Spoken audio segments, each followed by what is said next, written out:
মিশরের বাদশা ছিল ফেরাউন, আর মিশরের রানী ছিল আসিয়া। আসিয়া মুসা পয়গম্বরকে ভালোবেসেছিল। ফেরাউনের কাছে বলেছে এমন এক বাচ্চা পৃথিবীতে আসতেছে যে বাচ্চার নাম হবে মুসা। এই মুসা যদি পৃথিবীতে এসে যায়, ও বাদশা ফেরাউন, তোমার রাজত্ব শেষ হয়ে যাবে, তোমার রাজত্ব শেষ হয়ে যাবে। ফেরাউন সেই দিন বলেছিল এই পৃথিবীতে মুসাকে আসতে দেওয়া হবে না। আনা উরিদ আনতা তুরিদ ফাআলুল লিমা ইউরিদ, আমি যা ইচ্ছা করি আপনি যা ইচ্ছা করেন তা হবে না, আল্লাহ যা ইচ্ছা করেন তাই হবে। জোরে কোন ঠিক কিনা? আমার আল্লাহর ইচ্ছা হলো মুসা পয়গম্বরকে পৃথিবীতে পাঠাবেন। ফেরাউন সমস্ত গর্ভবতী মহিলাকে মেরে ফেললেন, আল্লাহ মুসা পয়গম্বরকে পৃথিবীতে পাঠাইয়া দিলেন। যেখানে বাঘের বই সেখানে রাত পোহায়। জোরে কোন ঠিক কিনা? সুন্দকের ভিতরে বইরা ছেড়ে দিছে। সুন্দক এটা বাঁচতে বাঁচতে আইসা বিল্ল ফেরাউনের ঘাটে। আসিয়া গেলেন ঘাটে, গিয়া দেখে সুন্দকের ভিতরে ফুটফুটে সুন্দর বাচ্চা, বাচ্চাটাকে কুলে নিয়ে চলে আসলেন। আইসাই ফেরাউনকে ডাক দিয়ে বলে, এই যে দেখো বাচ্চা কত সুন্দর ফুটফুটে বাচ্চা পেয়েছি, এই বাচ্চাটাকে আমার বড় ভালো লাগে। সেই দিন ফেরাউন বলেছিল, আসিয়ারে সব গর্ভবতী মহিলা মেরে ফেলছি, তোমার কাছে এই বাচ্চাটা ভালো লাগে? আমার কাছে তো মনে হয় এই বাচ্চাই আমার কাল হবে, কারণ কোনো বাচ্চা পৃথিবীতে নাই। এই বাচ্চা যদি বেঁচে থাকে, হ্যাঁ যদি মুসা হয়, তাহলে আমার রাজত্ব শেষ করে দিবে। সুতরাং এই বাচ্চাকে আমি ভালোবাসি না, এই বাচ্চাকে আমি মেরে ফেলবো। জোরে কোন নাউজুবিল্লাহ। আসিয়া বললেন বাচ্চাটাকে আমার ভালো লাগে। ফেরাউন বলল আমার ভালো লাগে না। এই যে বললো ভালো লাগে, ভালো লাগার কারণে আল্লাহ তাআলা আসিয়াকে এমন ঈমান দান করলেন, এমন ঈমান আল্লাহ দান করলেন, মৃত্যুর সময় আসিয়াকে উলঙ্গ করে হাতের মধ্যে পায়ের মধ্যে ফেরাক মাইরা দুনিয়া থেকে বিদায় করে দেয়। আর আসিয়া শুধু বলে আল্লাহু আহাদ, আল্লাহু আহাদ, আল্লাহ এক, আল্লাহ এক। ফেরাউনকে বলেছিল বাদশা কত রাত তোমার সাথে কাটাইলাম গো, কত ভালোবাসা তোমাকে দিলাম, আজকে তুমি আমাকে উলঙ্গ করে হাতের মধ্যে পায়ের মধ্যে ফেরাক মেরে তুমি আমাকে বিদায় করে দিচ্ছ। ও বাদশা শোনো, তুমি তো শুধুমাত্র আমার একটা প্রাণ নিতে পারবা, একটা মাত্র জান নিবা, প্রাণ নিবা, তবে আমার ঈমান তুমি নিতে পারবা না। এই পৃথিবীতে আল্লাহ যত নবী যত রাসূল পাঠাইছেন, কোন নবী রাসূল আল্লাহ ঊর্ধ্ব গমন করার নাই, আকাশে উঠায় নাই, আল্লাহর সাথে কথা বলে নাই। আমার আপনার নবীকে আল্লাহ তাআলা উঠায় নিলেন, ঊর্ধ্ব গমন করাইলেন না, শুধু আকাশেও নিয়ে গেলেন, আবার আল্লাহ কথাও বললেন। শুধু কথা বলেন নাই, উম্মতে মুহাম্মদীকে 5 ওয়াক্ত নামাজও দিয়া দিলেন। আর একটু জোরে কোন সুবহানাল্লাহ। ভাইয়ারা বাবারা আমার, ভ্রমণ আল্লাহ করাইলেন বিআবদিহি, তার বান্দাকে, দিনের বেলা না রাত্রে বেলা? আস্তে কর, দিনে না রাত্রে? রাত্রের কথা আল্লাহ উল্লেখ করছেন, লাইলাম মিনাল মসজিদিল হারাম, রাত্রের বেলা ভ্রমণ করাইছেন মসজিদে হারাম থেকে মসজিদে আকসা, বাইতুল্লাহ থেকে বাইতুল মুকাদ্দাস, বাইতুল মুকাদ্দাস থেকে প্রথম আসমান, দ্বিতীয় আসমান, সপ্তম আসমান, পাড়ি দিয়া সিদরাতুল মুনতাহা, যেখানে শেষ আর কোনো যাওয়ার জায়গা, এতটুকু পর্যন্ত আল্লাহ ভ্রমণ করাইলেন। এই যে ভ্রমণটা করাইলেন, আল্লাহ বলেন বারাকনা হাওলাহু লিনুরিয়াহু মিন আয়াতিনা ইন্নাহু হুয়াস সামিউল বাসীর। এই যে আল্লাহ ভ্রমণটা করাইলেন, ভ্রমণটার মধ্যে আল্লাহ বরকত দিয়ে ভরপুর করে দিলেন, ভ্রমণটার মধ্যে আল্লাহ কল্যাণ দিয়ে ভরপুর করে দিলেন। জোরে কোন সুবহানাল্লাহ। এই ভ্রমণের মধ্যে কি বরকত ছিল, ভ্রমণের মধ্যে কি কল্যাণটা ছিল, আসুন একটু ব্যাখ্যার মধ্যে যাই, একটু মেরাজের আলোচনাটা যাই, একটু গভীরে চলে যাই।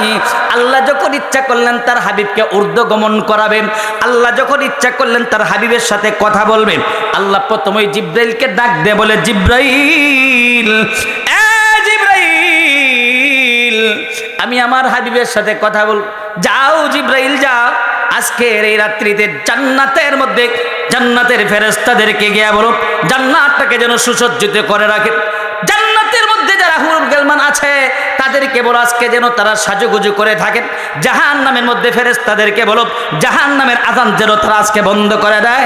আমার নবীর জন্য জান্নাত থেকে একটা বুরাক নিয়ে যাও। সুবহানাল্লাহ কোন, আর একটা জোরে কোন সুবহানাল্লাহ। হযরত জিবরাইল আলাইহিস সালাতু সালামকে আল্লাহ বললেন জান্নাত থেকে একটা বুরাক নিয়ে যাও। হযরত জিবরাইল জান্নাত থেকে একটা বুরাক নিয়ে যাবে। আল্লাহর নবী তখন উম্মে হানির ঘরে ঘুমাচ্ছে। বুরাক আগে থেকে ছটফট করতেছে, আমার নবীকে তার উপরে উঠাবে। জোরে করেন সুবহানাল্লাহ। মাসটা যেহেতু রজব মাস, এই জন্য এই আলোচনাটা সংক্ষেপে করব, বিস্তারিত না। কিন্তু এরপরে 3টা হাদিস পড়ছি, গুরুত্বপূর্ণ 3টা আলোচনা করে যাব। মানুষ জাহান্নাম থেকে মুক্তির পথ হলো 4টা। কয়টা? আরেকটা জোরে কোন কয়টা? 3টা হাদিসের মধ্যে গুরুত্বপূর্ণ, আপনাদেরকে 3টা হাদিস থেকে গুরুত্বপূর্ণ কিছু সবক দিয়ে যাব। জাহান্নাম থেকে মুক্তির পথ হলো 4টা। কোন 4টা কাজ করলে পরে জাহান্নাম থেকে মুক্তি পাবো? আর আল্লাহ তাআলা মানুষকে 5টা বড় বড় নিয়ামত দান করছেন, সেই নিয়ামতগুলো কি, সেইগুলো আমাদের জানার দরকার আছে কিনা না। হাদিসের আলোচনা যখন আসবো, তখন আমরা জাহান্নাম থেকে মুক্তির 4টা পথ কি সেটা শুনবো, সাথে সাথে 5টা নিয়ামতের কথাও শুনবো। ভাইয়ারা বাবারা আমার, বুরাক আগে থেকে চটপট করছে। জিব্রাইল চলে গেলেন জান্নাতের মধ্যে। বুরাক চটপট করতেছে। বুরাক চটপট করো কেন? বুরাক তুমি চটপট করো কেন? জানো নি তোমার উপরে কে উঠবে? জিব্রাইল ডাক দিয়ে বলে, বুরাক তোমার উপরে উঠবে বিশ্বনবী, সাইয়্যিদুল মুরসালিন, ইমামুল মুরসালিন, খাতামুন নবিয়্যিন নবী মুহাম্মদুর রাসূলুল্লাহ তোমার উপরে উঠবে। চিৎকার দিয়ে কোন সুবহানাল্লাহ। বুরাক নিয়ে চলে গেলেন জিব্রাইল উম্মে হানির ঘরে। আল্লাহর নবী ঘুমাইতেছেন। জিব্রাইলকে ডাক দেখো, ইয়া রাসূলুল্লাহ, ওগো নবীজি, আজকের এই রাত্রি আপনার ঘুমানোর জন্য না গো নবী। আল্লাহ রাব্বুল আলামিন জান্নাত থেকে বুরাক পাঠাইছেন, দ্রুতগামী বুরাক পাঠাইছেন। আল্লাহ আপনার সাথে কথা বলবেন, সাক্ষাৎ করবেন। জোরে কন্যা সুবহানাল্লাহ। সংক্ষেপ করতেছি, রসুল ঘুম থেকে উঠে গেলেন। ঘুম থেকে উঠার পরে রসুল জমজম পানির দ্বারা উযু করলেন। কোন পানি? জমজম পানির ব্যাখ্যা করতে 1 ঘন্টা লাগবে।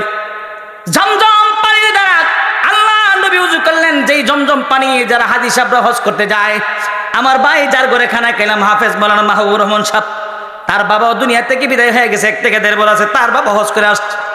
হাজী সাহেবরা যখন বাইতুল্লাহতে যায়, আসার সময় কিছু যদি নাও আনতে পারে, জমজমের পানিটা আনতে চায়।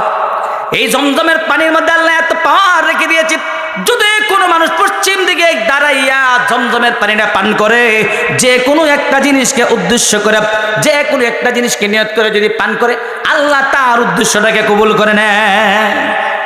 আরেকটু জোরে এখন সুবহানাল্লাহ। সেই জমজমের পানি দ্বারা আল্লাহ নবী উযু করলেন। উযু করার পরে নবীজি এখন বুরাকে উঠবে। বুরাকে ওঠার সময় আমার নবীর চেহারাটা মলিন। নবীর চেহারা কি? নবীজির চেহারা মলিন। আমার নবীর চেহারা মলিন। আল্লাহ রাব্বুল আলামিন ডাক দেখো, জিবরাইল, আমার নবী আজকে আমার সাথে সাক্ষাৎ করবে, আমি আল্লাহ কথা বলবো। আজকে তো আমার নবী আনন্দিত হওয়ার কথা, কিন্তু নবীজির চেহারা মলিন দেখা যায় কেন? জিজ্ঞেস করো আমার হাবিব হযরত জিবরাইল আলাইহিস সালাম ডাক ডাক, ইয়া রাসূলুল্লাহ, ওগো নবীজি, আল্লাহ জিজ্ঞেস করছেন আপনার চেহারাটা আজকে মলিন কেন? আল্লাহ নবী ডাক দেখো, জিবরাইল, দ্রুতগামী বুরাক পাঠাইছে আল্লাহ আমার জন্য। আমি আল্লাহর সাথে বিদ্যুৎ গতিতে চলে যাব, আল্লাহর সাথে গিয়ে সাক্ষাৎ করব, কথা বলব। জিবরাইল, হাসরের মাঠ এই দুনিয়ার 50,000 বছরের সমান হবে। ফুলসিরাতের ফুল এই দুনিয়ার 30,000 বছরের সমান হবে। আমার উম্মতেরা হাসরের মাঠে কেমন ভাবে পার হবে, ফুলসিরাতের ফুল আমার উম্মতেরা কেমন ভাবে পার হবে, এই জন্য আমার নবীর চেহারাটা মলিন। আল্লাহ রাব্বুল আলামিন ডাক দেখে, জিবরাইল, আমার হাবিবকে বলে দাও, আমার হাবিবের যে কোনো উম্মত ঈমান নিয়ে বিদায় হবে, আমি আল্লাহ ওই উম্মতের জন্য এমন একটা বুরাক পাঠায়া দিব। আর একটু জোরে কোন সুবহানাল্লাহ। নবীর চেহারাটা মলিন ছিল, আবার নবীজির মুখে হাসি। সুবহানাল্লাহ কোন। নবী আবার বুরাকে উঠবে। কোথায় উঠবে? গরম লাগতেছে, দি আপনাদের গরম লাগতেছে? মোটা কাপড় তো। আমার ভাইয়ারা ভালো করে বুঝবেন, নবী আমার বুরাকে উঠবেন। নবীর মন খুশি, এমন সময় বুরাক চটপট করতেছে। জিবরাইল ডাক দেখো, বুরাক তুমি কেন চটপট করছো এই মুহূর্তে? আল্লাহ বুরাকের জবান খুলে দিলেন। বুরাক এবার ডাক দেখো, আমি বুরাক চটপট করছি এই জন্যে, আজকে আজকের এই রাত্রিতে আমি বিশ্ব নবীকে আমার উপরে সোয়ার করাইয়া বাইতুল মুকাদ্দাসে যাব, সপ্ত আসমান পাড়ি দিয়া সিদরাতুল মুনতাহায় যাব। হাসরের মাঠ যেদিন কায়েম হবে, নবী কি আমার উপরে সোয়ার হবে কিনা আমি নবীজির কাছ থেকে একটু জানতে চাই। আর একটু জোরে কন্যা সুবহানাল্লাহ। নবী এবার মুস্কি হাসি দিয়া বলেন, বুরাককে ডায়, বুরাক তুমি শান্ত হও, আমি নবী তোমাকে ওয়াদা দিলাম হাসরের মাঠে তোমার উপরে আমি সোয়ার হব। আর একটু জোরে এখন সুবহানাল্লাহ। বুরাক শান্ত হয়ে গেল। আমার নবী বুরাক উঠলেন, সামনেও ফেরেশতা পিছনেও ফেরেশতা। বুরাক বিদ্যুৎ গতিতে চলে গেলেন বাইতুল মুকাদ্দাস। বাইতুল মুকাদ্দাস কোথায় বলেন তো দেখি, আরেকটু জোরে কান। এই বাইতুল মুকাদ্দাস ফিলিস্তিন, এটাই ছিল প্রথম কিবলা। মুসলমানদের প্রথম কিবলা ছিল বাইতুল মুকাদ্দাস, যেই মসজিদের মধ্যে আল্লাহ তাআলা যত নবী যত রাসূল পৃথিবীতে পাঠাইছেন, সমস্ত নবী রাসূলরা সেই বাইতুল মুকাদ্দাসে নামাজ পড়েছে। আর একটু জোরে এখন সুবহানাল্লাহ। নবী চলে গেলেন বিদ্যুৎ গতিতে বাইতুল মুকাদ্দাস, সেখানে অপেক্ষা করছে যত নবী যত রাসূল আল্লাহ পাঠাইলেন, সমস্ত নবী রাসূলরা সেখানে অপেক্ষা করছে। আমার নবীও চলে গেলেন, সমস্ত নবীরা দাঁড়ায় গেলেন, রসুলকে আহলান সাহালান মারহাবান তয়্যিবান মুবারাকান ফিহি, রসুলকে স্বাগতম জানাচ্ছে। নামাজের সময় হয়ে গেল, কে যাবে নামাজ পড়াবে, কে যাবে মেহরাবের মধ্যে, কে নামাজ পড়াবে? কেউ যায় না। এখানে আছে কে? জাতির পিতা, মুসলিম জাতির পিতা হযরত ইব্রাহিম আলাইহিস সালাতু সালাম আছে এখানে, আদি পিতা হযরত আদম আলাইহিস সালাতু সালাম, ঈসা আলাইহিস সালাতু সালাম, মূসা আলাইহিস সালাতু সালাম, যত নবী রাসূল আল্লাহ পাঠাইছেন সমস্ত নবী রাসূলরা এই জায়গার মধ্যে আছেন। সুবহানাল্লাহ কোন। কেউ সামনে যায় না, মেহরাবের মধ্যে কেউ যায় না, কে নামাজ পড়াবে? এমন সময় হযরত জিবরাইল আলাইহিস সালাতু সালাম সামনে চলে গেলেন, আল্লাহ নবীকে সম্বোধন করে, ওগো নবীজি, আজকের এই মিম্বার তো এটা আপনার জন্য, অন্য কারোর জন্য নয়। নবী গো, আপনি সামনে এসে যান, এখান থেকে আপনি নামাজ আদায় করো। আর একটু জোরে এখন সুবহানাল্লাহ। নবী আমার সামনে চলে গেলেন, নবীজি নামাজ পড়াইলেন। নামাজ শেষ হলো, হযরত জিবরাইল আলাইহিস সালাতু সালাম ডাক দিয়া কোন, ওগো নবীজি, আপনি কি জানেন আজকে আপনার পিছনে কে নামাজ আদায় করেছে? নবীজি কো, জিবরাইল আমি কেমনে জানবো? হযরত জিবরাইল আলাইহিস সালাম ডাক দেয়া কই, ইয়া রাসূলুল্লাহ, আপনার পিছনে আজকে যত নবী যত রাসূল আল্লাহ পৃথিবীতে পাঠাইছে সমস্ত নবী রাসূলরা আপনার ইমামতিতে নামাজ আদায় করেছে। শুধু তাই নয়, রহমতের ফেরেশতারা আপনার পিছনে, অগণিত রহমতের ফেরেশতারা আপনার পিছনে নামাজ আদায় করেছে। চিৎকার দিয়ে কোন সুবহানাল্লাহ। এন পরিচয়ের ফালা শর্ট করে নিতেছি মেরাজ আলোচনা। পরিচয়ের ফালা জিবরাইল আলাইহিস সালাতু সালাম পরিচয় দেয়, ওগো নবীজি, ইনি হলেন মুসলিম জাতির পিতা হযরত ইব্রাহিম আলাইহিস সালাতু সালাম, ইনি হলেন আদি পিতা হযরত আদম আলাইহিস সালাতু সালাম, ইরা হলেন ঈসা রূহুল্লাহ, উনি হলেন মূসা কালিমুল্লাহ। এমন ভাবে সমস্ত নবীদের পরিচয় করাচ্ছেন। এক একজন নবীর কথা বলেন আর নবীরা বক্তৃতা দেয়। বক্তৃতার পালাগুলো বলতে বলতে তো সময় শেষ হয়ে যাবে। মুসলিম জাতির পিতা হযরত ইব্রাহিম আলাইহিস সালাতু সালাম বক্তৃতা দেন মহান রব্বুল আলামিনের দরবারে।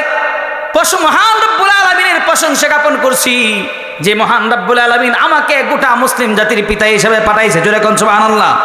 শুধু তাই নয়, আমি সেই মহান রব্বুল আলামিনের প্রশংসা করছি যেই মহান রব্বুল আলামিন আমাকে নমরুদের আগুনের মধ্যে আরামদায়ক আগুনটাকে করে দিলেন। জোরে কোন সুবহানাল্লাহ। ভাইরা রে আমার, বহুত কষ্ট করে এই মাহফিলের আয়োজন করা হয়েছে রে। মাহফিলগুলো আয়োজন করার কি উদ্দেশ্য? উদ্দেশ্য হলো সমাজের যুবক ছেলেগুলো নামাজি হয়ে যাবে, মুরব্বী মানুষগুলো নামাজি হয়ে যাবে, মা বোনেরা নামাজি হবে। হাসরের মাঠে সর্বপ্রথম নামাজের ওই হিসাব হবে। সুলমান কাহা মারা গেল, প্রতিটা মানুষ জানাজার মধ্যে গিয়ে চোখ দিয়ে পানি পড়ে। কত মানুষ দুনিয়া থেকে বিদায় হয়, লাশ ঈদগার মাঠে আসে, মসজিদের সামনে আসে, জিজ্ঞাসা করে লোকটা কেমন ছিল। লোকটা যদি খারাপ হয় তাকে কেউ বলে না লোকটা খারাপ ছিল, সবাই বলে লোকটা ভালো ছিল। কিন্তু এমন লোকটা মারা গেছে যেই লোকটা সমাজের মধ্যে সুদের সাথে জড়িত ছিল, সমাজের মধ্যে সমাজ নষ্ট করছে, ইয়াবার ট্যাবলেট বিক্রি করা। এমন কিছু মানুষ সমাজের মধ্যে থাকে নাই যারা মানুষের উপর জুলুম করে, অত্যাচার করে, নির্যাতন করে। এই মানুষগুলো লাশ যখন সামনে এসে যায়, যখন জিজ্ঞাসা করে লোকটা কেমন ছিল, মানুষ সরাসরি বলতে পারে না লোকটা খারাপ ছিল, সকলেই বলে লোকটা ভালো ছিল। আর দিলে দিলে বলে মারা গেছে, সমাজ মুক্ত হয়েছে। যেরকম ঠিক কিনা? আবার কিছু মানুষ চলে যায়, এই মানুষগুলোর জন্য মানুষের চোখ থেকে পানি পড়েনি। সুলমান কাহা যখন মারা গেল, উনি মারা যাওয়ার সঙ্গে সঙ্গে প্রতিটা মানুষের চোখ থেকে ঝরঝর করে পানি পড়ছে। এত দূরে যাওয়ার দূরে নয়, কিছু দিনের আগের কথাও যদি বলি, বেশি দূরে নয়, কেউ মানুষ তাকে চিনত না, কেউ তাকে চিনত না, কেউ তাকে চিনত না। একটা মানুষ হঠাৎ করে এত পরিচয় হয়ে গেল রে, তার জানাজার মধ্যে লক্ষ লক্ষ লোক হয়ে গেল, মানুষ তাকে চিনে না, এরপর মানুষ তার চোখ থেকে ঝরঝর করে পানি পড়ে। যেরকম ঠিক কিনা? কিছু গুণ মানুষ রেখে যায়, দুনিয়া থেকে চলে যাওয়ার পরে কিছু গুণ রেখে যায়, যেই গুণের কারণে মানুষ তার জন্য চোখ থেকে পানি পড়ে। দেশনেত্রী বেগম খালেদা জিয়া চলে গেল, ইতিহাস ঘটেছে, ইতিহাস, বাংলার জমিনে ইতিহাস ঘটেছে। এই দেশের মধ্যে এত বড় জানাজা আর কোনোদিন হয় নাই। 24 লক্ষর উপরে মানুষ হয়েছে জানাজার মধ্যে। জিয়াউর রহমানের জানাজায় 20 লক্ষ লোক হয়েছিল, যেটা আমরা পাইছি পেপার পত্রিকায়। 20 লক্ষ লোক হয়েছে জিয়াউর রহমানের জানাজায়। খালেদা জিয়ার জানাজায় 24 লক্ষ লোক হয়েছে। কত লক্ষ? 24 লক্ষ লোক হয়েছে। খালেদা জিয়ার আগে একটা ছেলে দুনিয়া থেকে বিদায়ের নাম হলো হাদি। কি নাম?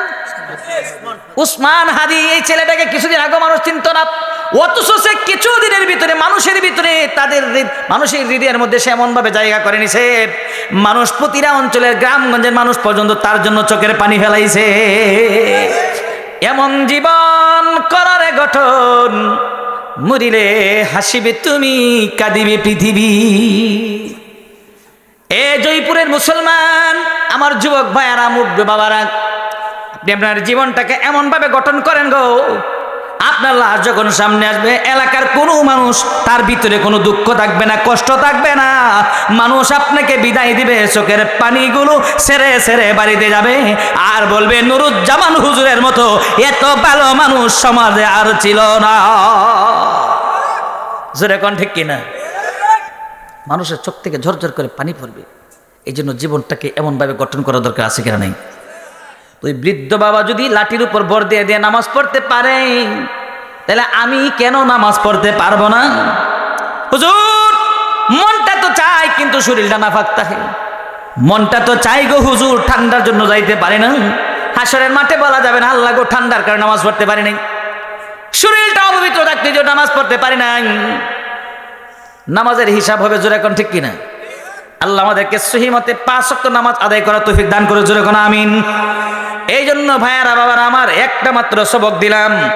এই 1 নম্বর আয়াত সূরাতুল বানী ইসরাঈল থেকে সবক একটাই, আস-সালাতু মি'রাজুল মুমিনিন।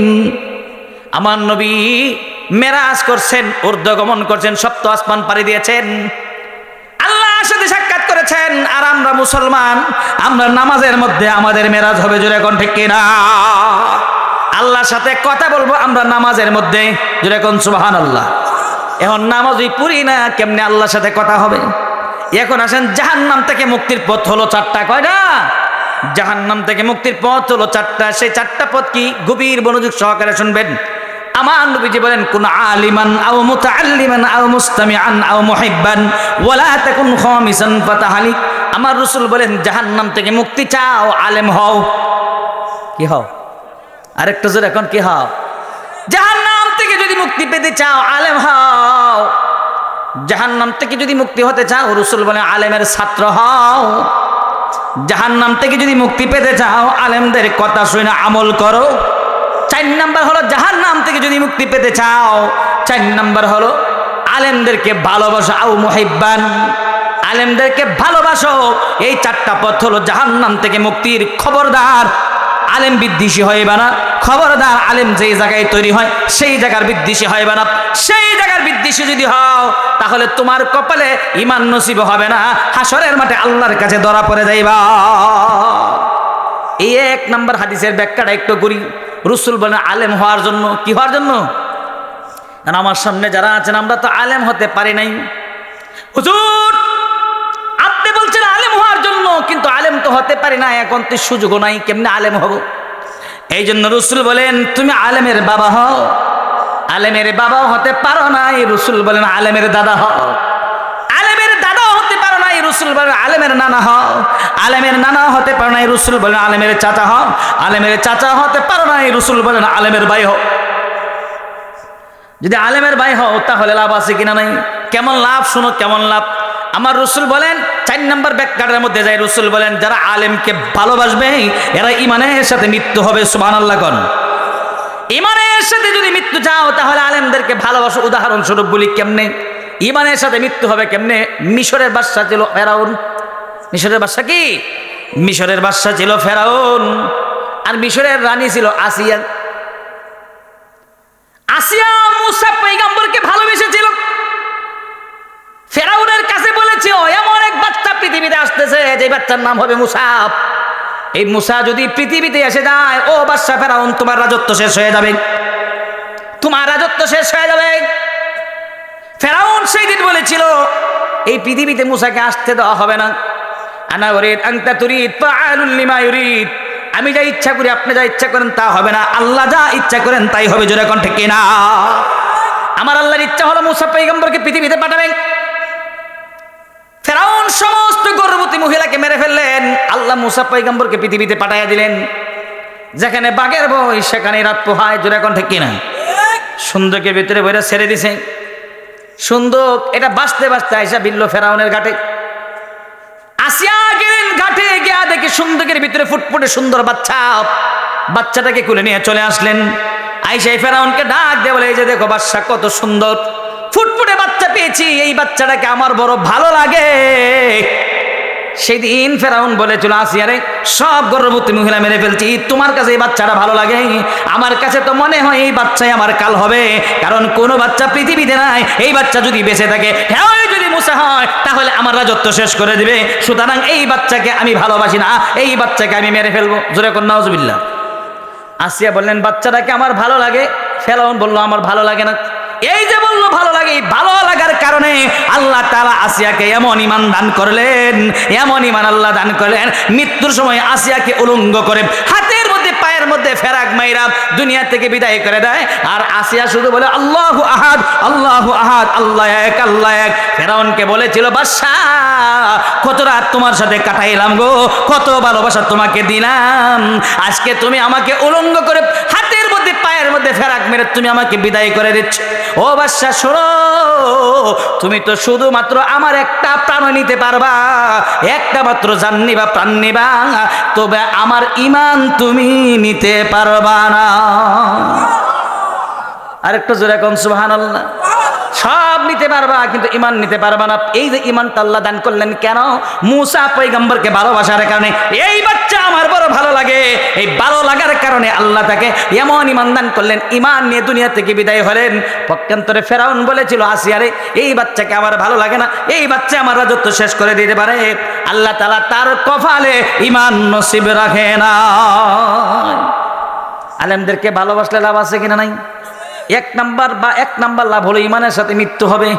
এখন আপনার প্রশ্ন হলো হুজুর আপনি বলেন আলেমদেরকে ভালোবাসলে ঈমানের সাথে মৃত্যু হবে, উদাহরণ দিলেন নবী দিয়া, উদাহরণ দিলেন নবী দিয়া, মুসা পয়গম্বর দিয়ে আপনি উদাহরণ দিলেন।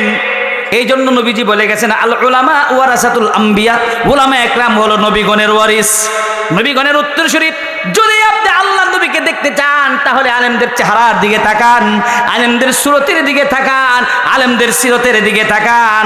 ওই আলেমদের সুরতের দিকে তাকাইলেই বোঝা যায় উনি নবীর প্রতিচ্ছবি দেখা যায়। আর একটু জোরে কোন সুবহানাল্লাহ। এই জন্য ভাইয়ারা আমার আলেমদেরকে ভালোবাসা দরকার আছে কিনা নাই? আরেকটা কথা বলি, আলেমদেরকে ভালোবাসলে কি লাভ? আপনি আলেম হতে পারে না, একটা ছেলের ওসিয়ত করে গেছেন, আপনি দুনিয়া থেকে যদি বিদায় হয়ে যান, আপনি যদি আপনার বিবিকে বলে যান বিবি রে আমি যদি চলেও যাই আমার এই বাচ্চাটাকে মাদ্রাসায় দিবা, এই বাচ্চাটাকে তুমি আলেম বানাইবা, সুবহানাল্লাহ কোন। এর ভিতরে আপনি দুনিয়া থেকে বিদায় হয়ে গেলেন, আপনি আপনার বিবির ওসিয়ত করে গেলেন। ছোট্ট একটা ঘটনা বলি, কিতাবটার নাম হলো তাফসিরে কাবির, লেখক হলো আল্লামা ফখরুদ্দিন রাজি রহমতুল্লাহ আলাইহি। উনি ওনার কিতাব তাফসিরে কাবিরের মধ্যে উল্লেখ করেছে মুসা আলাইহিস সালাতু ওয়াস সালাম কবরের পাশ দিয়ে যাইতেছে, কবরের পাশ দিয়ে মুসা পয়গম্বর যাচ্ছেন।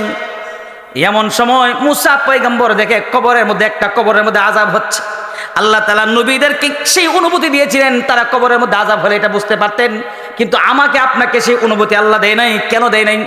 আমাকে আপনাকে যদি কবরের আযাবের অনুভূতি দিতেন, তাহলে আমরা জীবনে কোনোদিন কবরের মধ্যে নামতাম না। জোরে কোন ঠিক কিনা? কোনোদিন কবরের মধ্যে নামতাম না। কিন্তু আল্লাহ তাআলা নবীদেরকে অনুভূতি দিয়েছিলেন। কেন নবীদেরকে যে আল্লাহ অনুভূতি দিয়েছিলেন, এটার একটা কারণ আছে। কেন? কোন কবরের মধ্যে কি আযাব হচ্ছে এরা দেখে দেখে যেন উম্মতকে বুঝাইতে পারে। এ ভাইয়েরা আমার ভালো করে বুঝবেন, নবী আমার চলে যাচ্ছে কবরের পাশ দিয়ে। মুসা পয়গম্বর আবার যখন রিটার্ন আসলে আইসা দেখে কবরের আযাব বন্ধ। কবরের আযাব কি? কবরের আযাব বন্ধ হয়ে যাচ্ছে। মুসা পয়গম্বর কবরের দিকে তাকায় বলে, ও কবরবাসী, যাওয়ার সময় দেখে গেলাম তোমার কবরের মধ্যে আযাব হচ্ছে, এখন দেখি তোমার কবরের মধ্যে কোনো আযাব নাই, ঘটনা কি? কবরবাসীর জবান আল্লাহ খুলে দিলেন।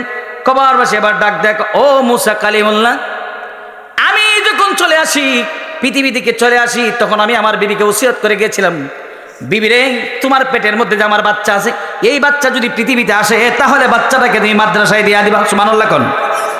আমার বাচ্চা মাদ্রাসায় ঢুকে গেছে, বাচ্চা আমার পড়তেছে বিসমিল্লাহির রহমানির রহিম।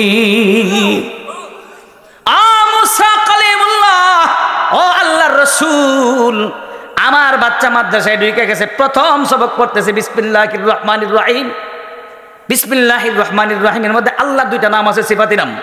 একটা নাম হলো আর রহমান, আর একটা নাম হলো আর রহিম। বারবার ছোট বাচ্চারা পড়ছে, আল্লাহ গো তুমি রহমান, আল্লাহ গো তুমি রহিম। আল্লাহ রাব্বুল আলামিন আমার কবরের মধ্যে যে সমস্ত ফেরেশতারা আযাবে নিয়োজিত আমাকে হেফাজত দিতেন, ওই ফেরেশতাদেরকে আল্লাহ বললেন এই কবর আযাব বন্ধ করে দাও। তার বাচ্চা প্রতিবার বার বলতেছে আর রহমান আর রহিম, আমাকে রহমান করে ডাকছে, রহিম করে ডাকতেছে। এ ফেরেশতারা কেমন ভাবে আমি আল্লাহ তার কবরের মধ্যে আযাব দিতে পারি, তার আযাব বন্ধ করে দাও। আর একটু জোরে কন্যা সুবহানাল্লাহ। ভাইরে, একটা ছেলে আলেম বানাও, যদি আলেম বানাও লাভ আছে কিনা নাই? কেমন লাভ? কবরের মধ্যে গেলে শান্তি থাকতে পারবেন, ইমানের সাথে মৃত্যুবরণ করতে পারবেন। আমার নুরুজ্জামান ভাইও জানাজার নামাজ পড়াবে, ডাইন সাইডে ইমাম সাহেব আছে, উনিও জানাজার নামাজ পড়াবে। আবার মাহবুব সাহেব, উনারও আব্বা 1 থেকে 1.5 বছর আগে মারা গেছে, উনি মনে হয় জানাজার নামাজটা পড়াইছে। জোরে কোন ঠিক কিনা? উনি জানাজার নামাজ পড়াইছে। আমারও তো মা চলে গেছে, আমি জানাজার নামাজ পড়াইছি। ইমাম সাহেব দিয়া যখন জানাজার নামাজ পড়াবেন, ইমাম সাহেব টাস টাস করে বলে আল্লাহু আকবার, আল্লাহু আকবার, আল্লাহু আকবার, আল্লাহু আকবার। কিন্তু মাহবুব ভাই যখন তার বাবার জানাজার নামাজ পড়াইছে, তাকে আপনারা জিজ্ঞাসা করে দেখেন, জানাজার সময় মনে হয় যেন কলিজাটা ছিঁড়ে ছারকার হয়ে গেছে। কারণ বাবার জানাজার নামাজ পড়াচ্ছে, ছেলে বাবার জানাজার নামাজ পড়াইতেছে। প্রত্যেকটা মা বাবার বড় স্বপ্ন থাকে রে, আমার ছেলে হাফেজ হবে, আমার ছেলে আলেম হবে, আমার ছেলে আমার জানাজার নামাজ পড়াবে, আমার ছেলে আমাকে কবরে রাখবে, আর এই কবরে আযাব আল্লাহ মাফ করে দিবে। এই জন্য রাসূল বলেন আলেম হও। আলেম হইলে লাভ, লাভ কি? ইমানের সাথে মৃত্যু হবে, জাহান্নাম থেকে মুক্তি পেয়ে যাবেন। বলে আলেম হইলে কি জাহান্নাম থেকে মুক্তি পেয়ে যাব? এই জন্য আমি বলে থাকি আলেম হলো 2 প্রকার। কয় প্রকার? আলেম হলো 2 প্রকার। গভীর মনোযোগ সহকারে শুনবেন। আলেম হলো 2 প্রকার। এক প্রকার আলেম হলো জনগণের কাছে আলেম, আরেক প্রকার আলেম হলো আল্লাহর কাছে আলেম। হাসরের মাঠ যখন কায়েম হয়ে যাবে, সে আলেমরা আপনার কাজে লাগবে। এলাকায় মাদ্রাসা আছে? মাদ্রাসা আছে, ছোট মাদ্রাসা আছে। আল্লাহ, আলেমদেরকে ভালোবাসবেন, আলেমদেরকে ভালোবাসবেন, আলেমদেরকে উজুর পানি দিবেন, আলেমদেরকে চা খাওয়াবেন। যদি আপনার ভিতরে আলেমদের ভালোবাসা থাকে, হাসরের মাঠে আলেম আপনার কাজে লাগবে। কেমন কাজে লাগবে? গভীর মনোযোগ সহকারে শুনবেন। আলেম যত বড়, তোর তাওয়াজুটা হয় তত বেশি। আলিমান আও মুতাআল্লিমান আও মুস্তামিআন। রাসূল বলেন আলেম হও, আলেমের ছাত্র হও। এরপরে নবীজি বলেন আলেমদের কথা শুনো, আলেমদের কথা শুনে আমল করো। আজকে জান্নাতের বাগান হয়, মানুষ আলেমদের কথা শুনে না। যদিও মানুষ আলেমদের কথা শুনে বসে বসে ওয়াজ শুনে, কিন্তু আমল করে না। বাইরে এই জান্নাতের বাগান যারা করেছে কষ্ট করে, প্রত্যেকটা মানুষ মানুষের উদ্দেশ্য মাকসাদ হলো আমার এই সমাজের মানুষ কোরআনের কথা শুই না, আমার এই সমাজের মানুষ নবীজির হাদিসের কথা শুই না, মানুষের ভিতরে একটা আমল করার শখ পয়দা হবে, মানুষের ঈমান জিন্দা হবে, মানুষ কবরের মধ্যে গিয়ে শান্তিতে থাকবে। এই জন্যই এই জান্নাতের বাগানগুলো করা হয়। কিন্তু দুঃখজনক হলেও সত্য, আজকে মানুষ জান্নাতের বাগানে কিছু জান্নাতি মেহমান আসে, বেশিরভাগ মানুষ ওই মেলার মধ্যে গিয়া ঘুরে। জোরে এখন ঠিক কিনা? আরেকটা জোরে এখন ঠিক কিনা? আল্লাহ এদেরকে বুঝদান করুক, জোরে কোন আমিন। আরেকটা জোরে কোন আমিন। আলেমের কথা শুনে শুনে আমল করবেন। যদি আমল করেন, আমল সে জিন্দিগি বনতি হ্যাঁ, জান্নাত বি জাহান্নাম বি। যদি আপনি আমল করেন গো, তাহলে আমিও স্বার্থ, আপনিও স্বার্থ, যারা আয়োজন করেছে তারাও স্বার্থ। কিন্তু দুঃখজনক হলেও সত্য, আজকে আলেম ওলামারা ওয়াজ করে ঠিক, জান্নাতের বাগানও বসা ঠিক, কিন্তু বেশি বেশি মানুষ পরিবর্তন হয় না, কিছু মানুষ পরিবর্তন হয়। এখন ঠিক কিনা? আমার এই বয়ান শোনার পরে আজকে এখান থেকে কে কে নিয়ত করেছে গো, আগামী বছর আজকের পর থেকে আমি আর কোনোদিন একটা ওয়াক্ত নামাজও ছাড়বো না? এ যুবকরা হাত তোলো, তাহলেই জান্নাতের বাগান আল্লাহর দরবারে কবুল হবে। এই নামাজের মাস, এই মাসে 5 ওয়াক্ত নামাজ পাইছি, আর কোনোদিন একটা ওয়াক্ত নামাজও ছাড়তাম না। জোরে এখন ঠিক কিনা? তুমি ওরাও না কেন? মানে বুঝে না, মনে না বুঝে না, বুঝে না। 5 ওয়াক্ত নামাজ জামাতের সাথে আদায় করবো। জোরে এখন ঠিক কিনা? আল্লাহ আমাদেরকে 5 ওয়াক্ত নামাজ জামাতের সাথে আদায় করার তৌফিক দান করুক। আমি আল্লাহর কাছে বলতে পারবো, আল্লাহ এই মোহনগঞ্জের জয়পুরপুরের কিছু মানুষ আমাকে ভালোবাসত, বড় মহাব্বত করে আমারে দাওয়াত দিত, আর আমি প্রতি বছর যাইতাম। মানুষগুলো আমার কথা শুই না মুখের মধ্যে দাঁড়িয়ে লাগাইছে। কিছু মানুষ আমার কথা শুই না নামাজ পড়েছে, কিছু মানুষ আমার কথা শুই না সুদ চাইরা দিছে, কিছু মানুষ আমার কথা শুই না ঘুষ চাইরা দিছে, কিছু মানুষ আমার কথা শুই না তার ভিতরে আমল করা সব পয়দা হয়েছে, কিছু মানুষ এই যে বয়ান শোনার পরে দাড়ি লাগাইছে আর কোনোদিন দাড়ি কাটে নাই। ওই বান্দার উসিলায়, ওই ভাইয়ের বাবার উসিলায় আল্লাহ আমাকেও মাফ করে দিবে। এই জন্য আমল করার দরকার আছে কিনা নাই? এই জন্য নবীজি বলেন, আলেম হও, আলেমের ছাত্র হও, আলেমদের কথা শুনো, আলেমদের কথা শুই না আমল করো। 4 নাম্বার নবীজি বলেন, আলেমদেরকে ভালোবাসো, ভালোবাসলে দুনিয়া তো লাভ, আখিরাত তো লাভ। গ্রামগঞ্জে মানুষ একটা কথা বলে, সুরের আগেও হাইটো না পিছনেও হাইটো না, ডাকাতের আগেও হাইটো না পিছনেও হাইটো না, সুদকুরের আগে হাইটো না পিছনেও হাইটো না। মানুষ বলবে তুমিও সুদকুর হয়ে গেছো, মানুষ বলবে তুমিও চুর। আপনি যদি বেশি বেশি আলেমদের সহবতে থাকেন, তাহলে মানুষ বলবে লোকটা যদিও সুদকুর, মনে হয় লোকটা ভালো হয়ে গেছে। জোরে কোন ঠিক কিনা? আরেকটু জোরে কোন ঠিক কিনা? আল্লাহ আমাদেরকে বুঝদান করুক, জোরে কোন আমিন। ভাই 12টা বাজে গেছে, একটু চলতো। আমাদের সময় হয়েছে মাত্র 101 ঘন্টা, আর 15 মিনিট চলবে না? 11:15 উঠেছি, 12টা বাজে, কতক্ষণ হয়েছে? 1 ঘন্টা 15 মিনিট। আর 15 মিনিট সময় দেওয়া যাবে কি? আমি কিন্তু আমার আরো 2টা হাদিস রয়ে গেছি, হাদিসে আলোচনা এখনো করি নাই। একটা হাদিসের আলোচনা চলছে। রাসূল বলেন, কোন আলিমানা ওয়া মুতাআল্লিমানা ওয়া মুস্তামিআনা ওয়া মুহিব্বান ওয়া লা তাকুন খামিসান ফাতাহালিক। আমার রাসূল বলেন 4টা কাজ জাহান্নাম থেকে মুক্তি দেয়া দিবে। কয়টা? জাহান্নাম থেকে মুক্তির পথ কয়টা? 1 নাম্বার বলেন আলেম হও, বলেন 1 নাম্বার কি হও?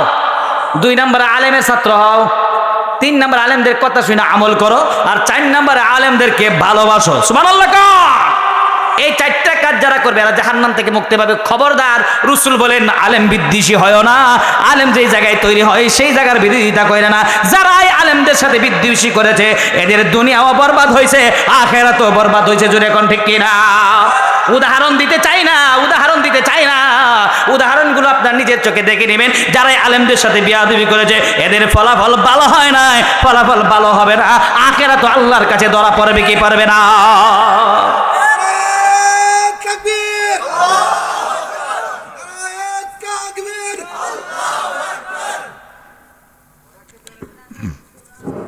আমার ভাইরা, প্রতিদিন বয়ান করতেছি, 11টার পরে মানুষ রাখা বড় কঠিন। আজকে 12টা বেজে গেছে, আপনারা যা আছেন আলহামদুলিল্লাহ। আর একটু জোরে করেন আলহামদুলিল্লাহ। শেষ ভালো যার, সব ভালো তার। আমরা এখান থেকে মাসুম হয়ে যাব। আল্লাহ যেন আমার জিন্দগি সব গুনাহ মাফ করে দেয়। জোরে করেন আমিন। আর একটু জোরে করেন আমিন।